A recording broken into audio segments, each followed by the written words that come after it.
A view from the top of the levee that protects the 9th Ward from the Industrial Canal is pictured as Tropical Storm Barry approaches land in New Orleans, Louisiana, U.S. July 11, 2019.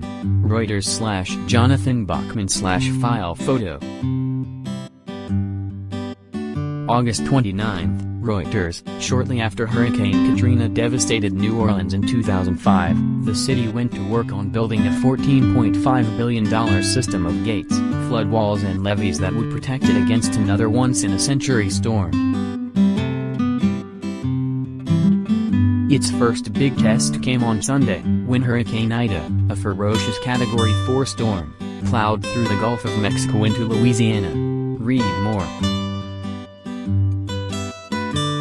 The storm's torrential rain, powerful winds and surge waters, a potentially catastrophic combination, are precisely the kind of threat New Orleans officials hope the 350-mile, 560 km, defensive ring surrounding the city could withstand when completed in 2018. So far, officials said the system, one of the largest public works projects in the world, was performing as designed, even as they cautioned it was too early to declare all was clear.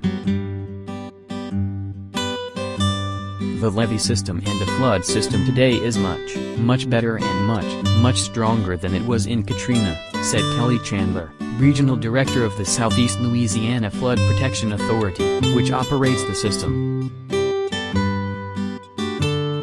We don't anticipate a breach. New Orleans was put under a flash flood warning on Sunday afternoon due to a heavy, persistent downpour, and neighborhoods outside the protective system were at greater risk of being hit by water surges from the coast. Still, Chandler said she believed the system would prevent the kind of water level seen during Katrina, when failures of levees led to catastrophic flooding. She said some localized flooding would have to be cleared out by pumps. The primary purpose of the system is to reduce the risks of flooding, she said. The water is not coming into the city. Katrina left some 80% of New Orleans flooded, inundating historically black neighborhoods and causing more than $100 billion in damage. More than 1,800 people died. Built for this moment. Aiming to avoid a similar disaster, the U.S. Congress authorized $14.5 billion for the hurricane and storm damage risk reduction system of levees, gates, walls and pumps. It is designed to protect against the level of flooding with a 1% probability of occurring in any year. Louisiana Governor John Bel Edwards also expressed confidence the system would hold against what he described as one of the strongest storms to hit the state in modern times.